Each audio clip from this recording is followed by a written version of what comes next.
আসসালামু আলাইকুম। রব্বি আউযু বিকা মিন হামাযাতিশ শায়াতিন আউযু বিকা রব্বি আন ইয়াহদুরুন।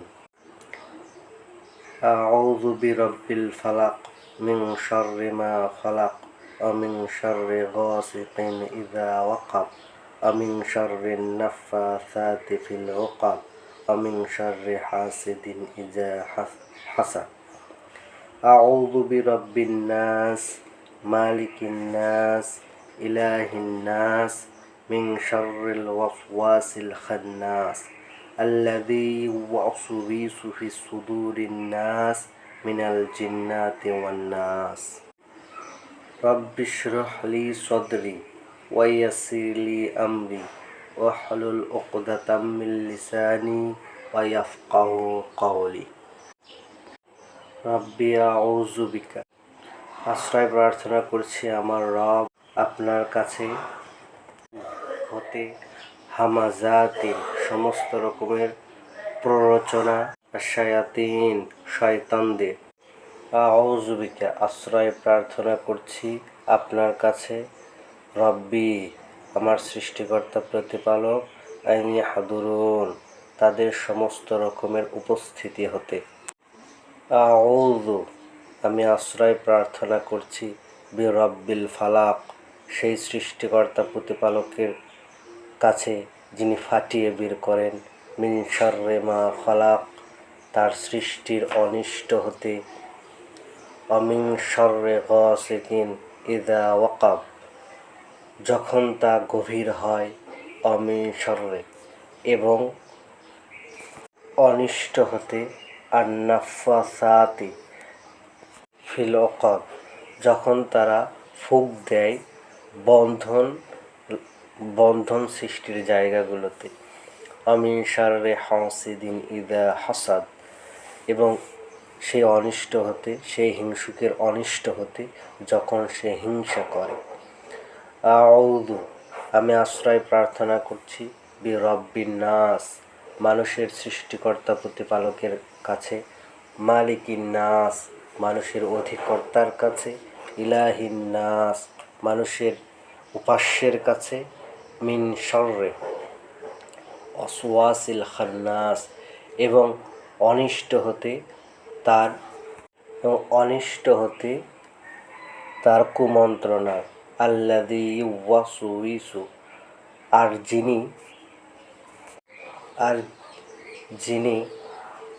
আর যিনি কুমন্ত্রণা দেন মানুষের বুকের মধ্যে, মিনাল জিন্নাতি ওয়ান নাস মানুষের মধ্যে হতে এবং জিনের মধ্যে হতে, অর্থাৎ শয়তানের কথা বলা হচ্ছে। আজকে আলোচনার বিষয় মুসল্লিন কারা, মুসল্লির সংজ্ঞা এবং তাদের পরিচয়। সূরা মারিজ ৭০ নম্বর সূরা, আয়াত ১৯ থেকে ৩৫ পর্যন্ত। বিসমিল্লাহির রহমানির রহিম।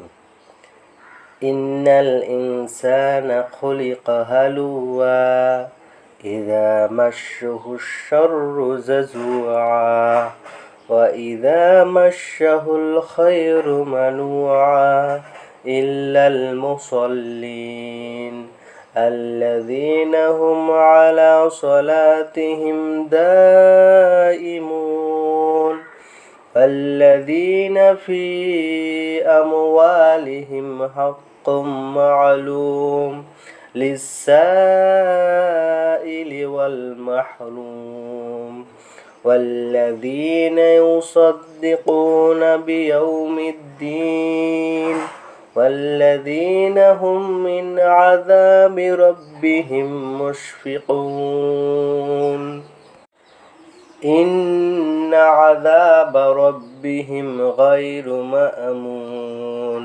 ওয়াল্লাযীনা হুম লিফুরুজিহিম হাফিজুন ইল্লা আলা আজওয়াজিহিম আও মা মালাকাত আইমানুহুম ফাইন্নাহুম গায়রু মালুমিন ফামান ابتغى وراء ذلك فأولئك هم العادون والذين هم لأمانتهم وعهدهم راعون والذين هم بشهادتهم قائمون والذين هم على صلاتهم يحافظون أولئك في جنات مكرمون إن الإنسان خلق هلوعا কার্যত সৃষ্টি করা হয়েছে মানুষকে খুব তাড়াহুড়া প্রবণতা দিয়ে, অস্থির প্রবণতা দিয়ে বা অস্থিরতা দিয়ে। ইদা যখন মাশাহু তাকে পিষ্ট করে, আশাররু কোনো একটি মন্দ, জাজুআন তখন সে হতাশ হয়ে পড়ে। ইদা আর যখন মাশাহুল খৈরু যখন তাকে স্পর্শ করে কোনো কল্যাণ, মানুআ তখন সে কৃপণ হয়ে পড়ে। মানুষের স্বাভাবিক যে নেচার সেটা আল্লাহ বলছেন যে যখন মানুষকে সৃষ্টি করা হয়েছে তাড়াহুড়া প্রবণতা দিয়ে, যখন তাকে কোনো মন্দ স্পর্শ করে তখন সে হতাশ হয়ে পড়ে, আর যখন তাকে কোনো ভালো স্পর্শ করে তখন সে কৃপণ হয়ে পড়ে। ইল্লাল মুসল্লিন ব্যতীত যারা মুসল্লিন, আল্লাযীনা হুম আলা সলাতিহিম দাইমুন, আল্লাযীনা তারা যারা, হুম আলা সলাতিহিম তাদের সালাতগুলোর ব্যাপারে, দাইমুন অর্থাৎ নিয়মানুবর্তী এবং নিষ্ঠাবান, যারা তাদের সালাত সমূহে নিষ্ঠাবান। আমরা সালাত শব্দের অর্থ সালাতি রাখবো, এর বাংলা অনুবাদ আমরা করছি না, সালাত সালাতি রাখলাম। ওয়াল্লাযীনা আর যারা, ফি আমওয়ালিহিম তাদের সম্পদের মধ্যে, হাক্কুম মালুম অধিকার আছে অন্যের, তা সম্পর্কে তারা অবগত। লিসাইলি যে চাইতে আসে তাদের জন্য, ওয়াল মাহরুম এবং যে বঞ্চিত তার, অর্থাৎ যারা অবগত যে তাদের সম্পদে অধিকার রয়েছে, যারা চাইতে আসে এবং যারা বঞ্চিত তাদের। ওয়াল্লাযীনা আর যারা, ইউসাদ্দিকুনা সত্য প্রমাণ করছে, বিয়াউমিদ্দিন সেই দেনা আদায়ের দিনটাকে, যারা তাদের ক্যারেক্টার এবং তাদের কর্মপ্রণালী দ্বারা সেই দেনা আদায়ের দিন অর্থাৎ জবাবদিহিতার দিনটাকেই যেন তারা কী করছে, সত্য প্রমাণিত করছে। বিচার দিবসকে তারা সত্য জানে, ব্যাপারটা এমন নয়, অনুবাদটা এমন হওয়া উচিত যে আর যারা তাদের কার্যক্রম এবং তাদের কার্যপ্রণালী দ্বারা তারা কী করছে, সেই দেনা আদায়ের দিনটাকেই বরং তারা সত্য প্রমাণ করছে এখান থেকে।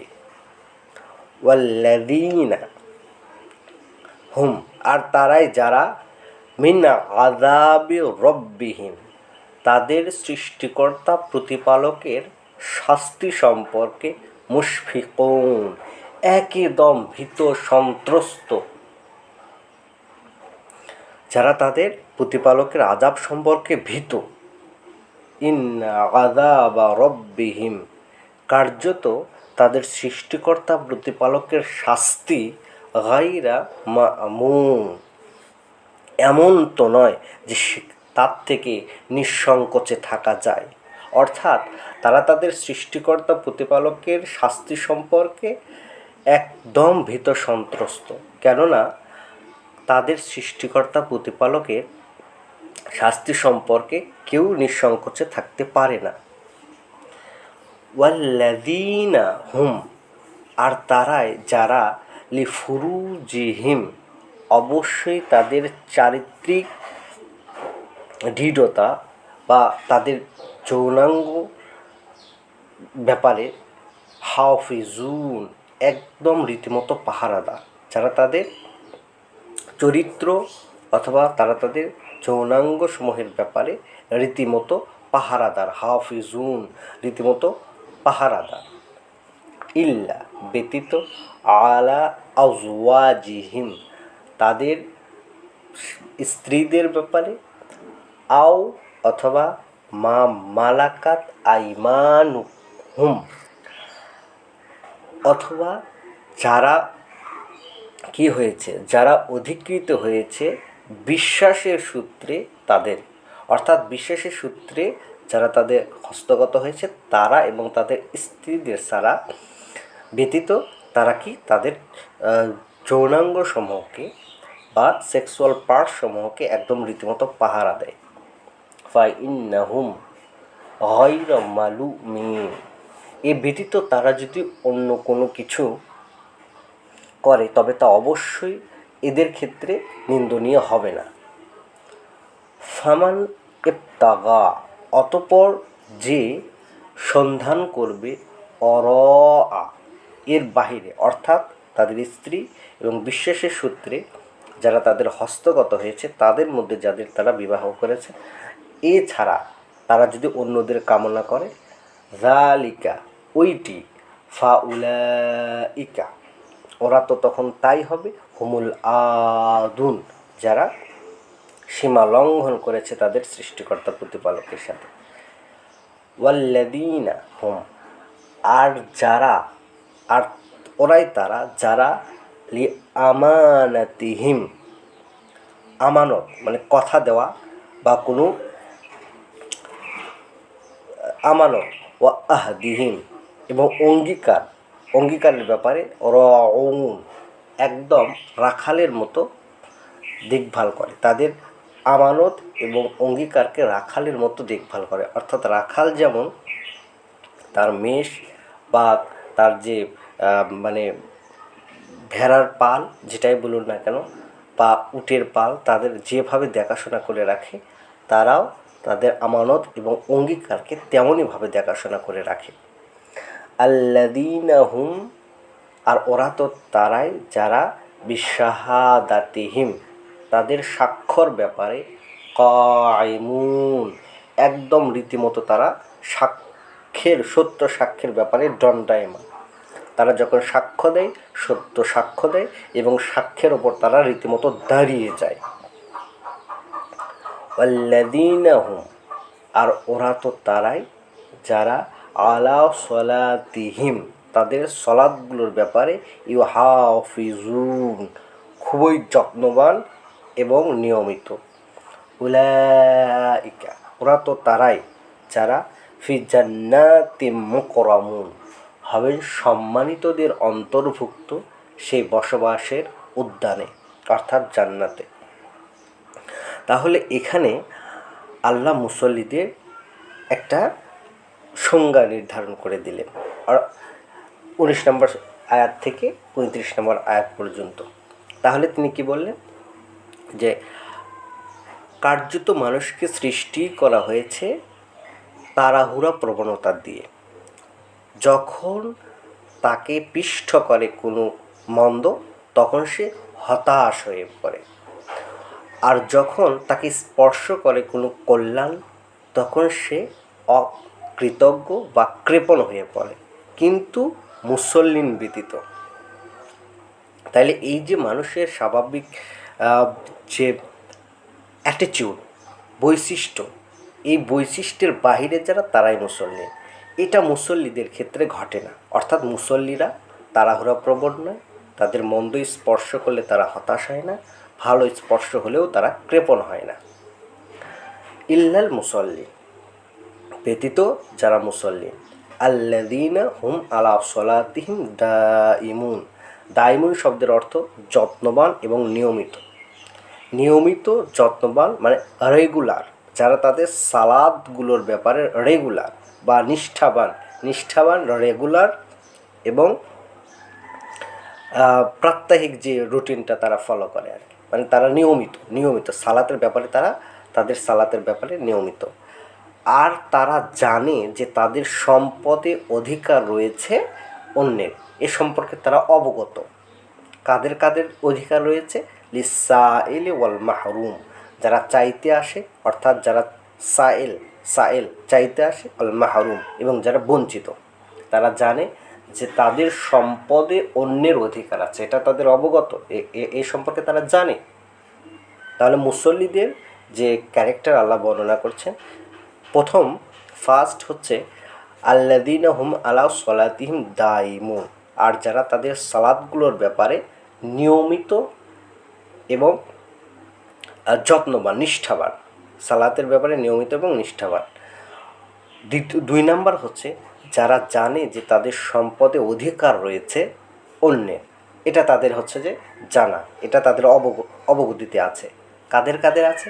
লিসাইল ওয়াল মাহরুম, অর্থাৎ যারা চাইতে আসে এবং যারা বঞ্চিত তাদের, সে পরিবারের মধ্যে হোক বা তার আশেপাশে। এবং আল্লাহ এখানে পরিবার থেকে শুরু করতে বলছেন, দাউল কুরবা অর্থাৎ নিকট আত্মীয়দের মধ্য থেকে তিনি শুরু করতে বলেছেন, যে নিকট আত্মীয়দের মধ্যে যে বেশি অভাবগ্রস্ত তাকে দিয়েই সে শুরু করবে। তারপর আস্তে আস্তে তার আরেকটু পরের রিলেটিভ, তারপরে রিলেটিভ, এইরকম করে আস্তে আস্তে সে কী করবে, তার যে হচ্ছে সাদাকার যে ব্যাপারটা বা তার যে অন্যের যে হকের ব্যাপারটা, এই হকের ব্যাপারটা তারা কী করবে, তাদেরকে হচ্ছে আদায় করে দিবে। তাহলে এখানে 2টা বৈশিষ্ট্য গেল, যে তারা সালাতের ব্যাপারে নিষ্ঠাবান এবং দায়িত্বশীল, রীতিমতো এরা প্রতিনিয়ত এটাকে কন্টিনিউ করে, মানে দায়মুন শব্দটা তো কন্টিনিউসলি লেগে থাকা আর যারা জানে যে তাদের সম্পদে হক আছে অন্যের, কাদের? যারা চাইতে আসে এবং যারা বঞ্চিত। আল্লাযীনা ইউসাদ্দিকুনা বিয়াউমিদ্দিন, 3 নম্বর বৈশিষ্ট্য হচ্ছে যে তারা পরকাল দিবসকে অর্থাৎ দেনা আদায়ের দিন, ইয়াউমিদ্দিন দেনা আদায়ের দিন, যেদিন আবার জবাবদিহি করতে হয় আমাদের প্রত্যেকটা কাজে, দাঁড়াতে হয় আমাদের সৃষ্টিকর্তা প্রতিপালকের সামনে, সেই দিনকে তারা এখনই বাস্তবায়ন করে, মানে এখনই সত্য বলে প্রমাণ করে। কী করে? তাদের কাজের মাধ্যমে। এই যে দেখুন, মোটামুটি 2টা বৈশিষ্ট্য হলো, আরেকটা 3য় বৈশিষ্ট্য। 4 নম্বর বৈশিষ্ট্য হচ্ছে আল্লাযীনা হুম মিন আযাবি রাব্বিহিম মুশফিকুন, আর যারা তাদের রবের শাস্তি সম্পর্কে ভীত সন্ত্রস্ত, এটা হচ্ছে 4 নম্বর বৈশিষ্ট্য। আমরা নিজেদের প্রশ্ন করি তো, ভাই আপনি আল্লাহকে বিশ্বাস করতে পারেন, আল্লাহকে ভয় করেন কি? আল্লাহ যে আপনাকে শাস্তি দিতে পারে, আপনি ভুল করলে যে শাস্তি দিতে পারে, এ সম্পর্কে কি আপনার ভয় আছে? যদি থাকেন আপনি মুসল্লির অন্তর্ভুক্ত, না থাকলে তাহলে আপনি মুসল্লির অন্তর্ভুক্ত না। কেননা তাদের সৃষ্টিকর্তা প্রতিপালকের আযাব বা শাস্তি সম্পর্কে কেউ নিঃসন্দেহে বা নিঃসংকোচে থাকতে পারে না। আল্লাযীনা হুম লিফুরুজিহিম হাফিজুন, এবং তারা তাদের চরিত্রের ব্যাপারে, তাদের যৌনাঙ্গের ব্যাপারে রীতিমতো পাহারাদার। 5 নম্বর বৈশিষ্ট্য। কিন্তু নিন্দনীয় হবে না যদি তারা তাদের স্ত্রীদের সাথে এবং যারা বিশ্বাসের সূত্রে তাদের অধিকারে এসেছে তাদের মধ্যে যাদের তারা বিবাহ করেছে, এরা ব্যতীত তাদের আর এটা নিন্দনীয় হবে না। তবে ও ছাড়া যদি তারা কাউকে কামনা করে, ফামান ইবতাগা অরা, এর বাহিরে, এ ব্যতীত যদি তারা বাহিরে কোনো কিছু কামনা করে, ফাউলাইকা হুমুল আদুন, অর্থাৎ তখন তারা সীমা লঙ্ঘনকারী হিসেবে পরিগণিত হবে, অর্থাৎ এটা তারা করে না। তারপরে কি 6 নম্বর বৈশিষ্ট্য হচ্ছে আল্লাযীনা হুম লিআমানাতিহিম ওয়া আহাদিহিম রাউন, তারা তাদের আমানত মানে রক্ষিত কোনো আমানত এবং তারা তাদের অঙ্গীকারের ব্যাপারে একদম রাখালের দায়িত্ব পালন করে, অর্থাৎ এগুলো তারা হচ্ছে দেখুন, যদি একজন বিশ্বাসী, তার কথা যদি হয় এমন যে কথা নড়চড় হবে না, কথা তো কথায়, তার কথায় যদি 1000 কোটি টাকার স্ট্যাম্প হয়ে যায়, তাহলে তো তার আর কিছুই লাগে না। কিন্তু দেখুন দুর্ভাগ্য কি, আমাদের দেশ 90% মুসলিম কান্ট্রি, 90% মানুষ যেখানে মুসলিম, সেখানে এত দুর্নীতি, এত সুদ, ঘুষ, বাণিজ্য, তাহলে এরা কারা? তাহলে এটা 6 নম্বর বৈশিষ্ট্য। 7 নম্বর বৈশিষ্ট্য হচ্ছে যখন তারা কোনো সাক্ষ্য দেয় তখন সাক্ষ্যের ওপর রীতিমতো দাঁড়িয়ে যায়, সত্য সাক্ষ্য দেয় এবং সাক্ষ্যের ওপর রীতিমতো দাঁড়িয়ে যায়, তারা মিথ্যা সাক্ষ্য দেয় না। 8 নাম্বার হচ্ছে যে তারা তাদের সালাদগুলোর ব্যাপারে খুবই যত্নশীল, ইউহাফিজুন, এবং সালাদগুলোকে তারা কী করে, সালাদগুলোকে সংরক্ষণ করে চলে। এই 8টি বৈশিষ্ট্য যদি থাকে তাহলে আপনি মুসল্লি, আর যদি এই 8টি বৈশিষ্ট্য না থাকে তাহলে আপনি সেই মুসল্লি ছাড়া যারা মুসল্লি নন তাদের অন্তর্ভুক্ত। তাহলে আমরা এখানে মুসল্লির সংজ্ঞা পেয়ে গেলাম। এবার আসুন তো ভাই, আমরা নিজেদের ক্ষেত্রে একটু এই আয়াতগুলোকে মিলিয়ে দেখি তো যে আমরা কি এই ক্যাটাগরির মানুষের মধ্যে পড়ি। তাহলে এখানে যে সালাতের কথা বলা হচ্ছে, যেমন অন্য আয়াতে আল্লাহ বলেছেন, সূরা 29 নম্বর সূরা 45 নম্বর আয়াতে, ইন্না সলাতে তানহা আনিল ফাহশাই ওয়াল মুনকার, কার্যত সালাত মানুষকে দূরে রাখে অশ্লীল এবং মন্দ কাজ থেকে। তাহলে সেই সালাত কোন সালাত? যেই সালাত মানুষকে অশ্লীল এবং মন্দ কাজ থেকে দূরে রাখে, এবং সেই সালাত যারা অনুশীলন করে তাদের বলা হয় মুসল্লিন, এবং সেই মুসল্লিনের বৈশিষ্ট্যগুলো এখানে বর্ণনা করা হলো। তাহলে এখন আপনি মিলান যে এই সালাত সেই সালাত যেই সালাত মানুষকে অশ্লীল এবং মন্দ কাজ থেকে দূরে রাখে। কিন্তু প্রশ্ন হচ্ছে, আমাদের এই সালাত কি আমাদের অশ্লীল এবং মন্দ কাজ থেকে দূরে রাখছে? প্রশ্নটা আপনার কাছেই করলাম, আপনি নিজের সাথে মিলিয়ে দেখুন। তাহলে আল্লাহকে ভুল বললেন, নাকি আমাদের বুঝতে কোথাও ভুল হচ্ছে? কোনো না কোনো একটা জিনিসে আমাদের ভুল হচ্ছে, কারণ আল্লাহ তো মিথ্যা কথা বলবেন না এবং আল্লাহ তো অযৌক্তিক কোনো কথা বলবেন না। তাহলে আমরা কেন দেখছি যে আমাদের সালাত পড়া মানুষগুলো, আমরা যারা সালাত করছি, আমাদের সালাত পড়া মানুষগুলো কিভাবে মানুষকে ঠকায়, আমাদের সালাত পড়া মানুষগুলো কিভাবে মানুষের সাথে প্রতারণা করে, আমাদের সালাত পড়া মানুষগুলো কিভাবে অশ্লীলতার সাথে যুক্ত থাকে। হ্যাঁ, কেউ কেউ বলতে চান বা বোঝাতে চান যে এই কথার অর্থ এটা নয় যে তার মানে একজন মানুষ যে সালাত অর্থাৎ আমাদের প্রচলিত যে নামাজি ব্যক্তি, সে হচ্ছে যে সব একদম ছেড়ে দেবে, আস্তে আস্তে সে সারবে। যে আল্লাহ যে বলছেন যে সালাত অশ্লীল এবং মন্দ কাজ থেকে দূরে রাখে, তার অর্থ এই না যে সবাইকে একদম ফ্রেশ হতে হবে, আস্তে আস্তে এটা ছেড়ে দেবে, কিন্তু সে এটা কন্টিনিউ করবে। কিন্তু এই কন্টিনিউ করা মানুষগুলো যে কী হচ্ছে উপকার, বলেন তো দেখি, কোনো উপকার হচ্ছে?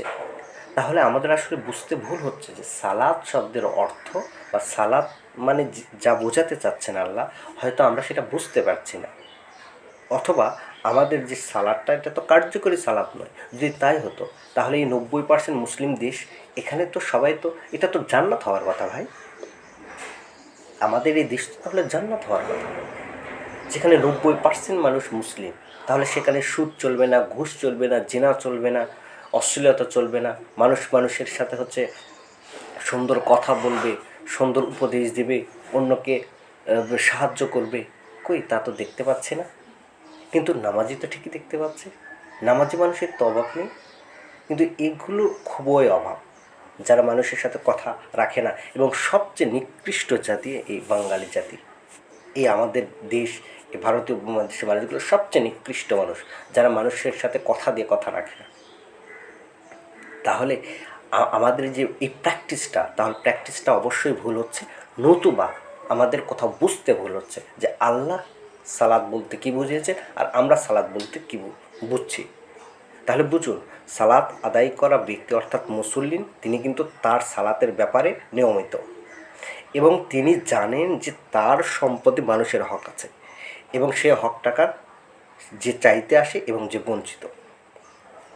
তারপর কি, তারা তাদের কাজ দ্বারা পরকাল দিবসকে বা তারা দেনা আদায়ের দিনটাকে সত্য প্রমাণ করছে। তারপরে তারা তাদের রবের শাস্তি সম্পর্কে ভয় করে, আর তারা তাদের চরিত্রের সিকিউরিটি দেয়, অর্থাৎ তারা চরিত্রের ব্যাপারে পাহারাদার। তারা কি করে না, তাদের স্ত্রী এবং যারা অধিকার বিশ্বাসের সূত্রে তাদের অধিকারে এসেছে তাদের ব্যতীত, তাদের মধ্যে যাদের বিবাহ করেছে তাদের ব্যতীত তারা কি করে না, অন্যের সাথে এই বিষয়ে অ্যাটাচমেন্ট হয় না, এবং যদি হয় তাহলে তারা অবশ্যই সীমালঙ্ঘনকারী হবে। আর তারা তাদের আমানত এবং অঙ্গীকার রক্ষার ব্যাপারে রীতিমতো রাখালের দায়িত্ব পালন করে। আর তারা যখন সাক্ষ্য দেয় সাক্ষ্যটার ওপর দাঁড়িয়ে যায় রীতিমতো, কারণ তারা সাক্ষ্য দেয় সত্য সাক্ষ্য। আর তারা তাদের সলাৎকে কী করে, যত্ন, সলাৎকে তোমার হচ্ছে যে ইউহাফিজু, সালাদকে তারা কি করে, সংরক্ষণ করে চলে। আচ্ছা, আর এরাই হচ্ছে সম্মানিত, তাদের সম্মানিত সেই বসবাসের উদ্যানে অর্থাৎ জান্নাতে এরাই হবে সম্মানিত। তাহলে এই ৭০ নম্বর সূরার যে প্রতিটা আয়াত 19 থেকে 35 পর্যন্ত আমরা খুব ভালো করে পড়ব এবং আমাদের সাথে মেলানোর চেষ্টা করব যে এই মুসল্লির যে বৈশিষ্ট্যটা আল্লাহ বলছেন সেই বৈশিষ্ট্যের সাথে আমাদের বৈশিষ্ট্য কি মিলছে কি মিলছে না। যদি না মেলে তাহলে আমরা যে মুসল্লির দাবি করছি সেই মুসল্লির সেই প্র্যাকটিসটা একটা ফলস প্র্যাকটিস, এটা দিয়ে আমাদের কোনো পরিবর্তন হচ্ছে না। আর যদি না হয়, আমাদের এটাই যদি একমাত্র সালাত হয়ে থাকে তাহলে আল্লাহ তাহলে ভুল বলেছেন, এটাই মানতে হবে। কিন্তু আল্লাহ তো ভুল বলতে পারেন না। আমাদের ভুলটা আমাদেরই চোখ দিয়ে দেখতে হবে, আমাদেরই চোখ দিয়ে আমাদের ভুলটাকে দেখতে হবে। সুতরাং এখন থেকে আমরা আমাদের নিজেদের পরিবর্তনের চেষ্টা করি এবং যখন প্রতিটি আয়াত আমরা পড়ব সেই আয়াতগুলো নিয়ে ভাবার চেষ্টা করব। তো আমাদের সালাত সিরিজ আসবে, প্রথম পর্ব এটা সালাত। এর পরবর্তীতে সালাত বলতে আসলে আল্লাহ কী বুঝিয়েছেন, সালাত কবে থেকে ছিল এবং সালাতের প্র্যাকটিসটা কিভাবে করতে হয় এবং স্ট্রাকচারাল সালাদটা কী, এ সম্পর্কে আমরা পরবর্তীতে আস্তে আস্তে পর্বগুলো বানাবো ইনশাআল্লাহ। রব্বানা আমান্না বিমা আনজালতা ওয়াত্তাবা'না রাসূলা ফাকতুবনা মা'আশ শাহিদিন। হে আমাদের সৃষ্টিকর্তা প্রতিপালক, আমান্না আমরা ঈমান এনেছি, বিমা ওই বিষয়ে যা আনজালতা আপনি অবতীর্ণ করেছেন, ওয়াত্তাবা'না আর আমরা অনুসরণ করে চলছি, ইত্তেবা করে চলছি, আর রাসূলা বিশেষ সেই বার্তাবাহককে, ফাকতুবনা অতঃপর আমাদের লিখিয়ে নিন, মা'আশ শাহিদিন সাক্ষ্যদানকারীদের মধ্যে।